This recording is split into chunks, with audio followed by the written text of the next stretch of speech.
ইন্না লিল্লাহি ওয়া ইন্না ইলাইহি রাজিউন। আজ রাত ৩:৩০ আমার বড় জাব্বু মা ইন্তেকাল করেছেন। সবাই আমার জাব্বুর জন্য দোয়া করবেন। আল্লাহ যেন ওনাকে বেহেশতে উচ্চ মাকাম দান করেন। আসলে দুনিয়া থেকে সবাই চলে যেতে হবে।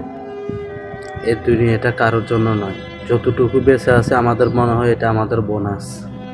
টাকার অহংকার, ক্ষমতার বড়াই, এগুলো সব কিছু একদিন মিশে যাবে ওই ৩.৫ হাত মাটির ঘরে। সবাই আমার জাব্বুর জন্য দোয়া করবেন। আমার জাব্বু অত্যন্ত একটা ভালো মানুষ ছিলেন। সবাই আমার জাব্বুর জন্য দোয়া করবেন। এবং কারোর সাথে চলাকালীন সময় যদি কোনো ভুল ত্রুটি হয়ে থাকে, মন থেকে আমার জাব্বুকে মাফ করে দিবেন।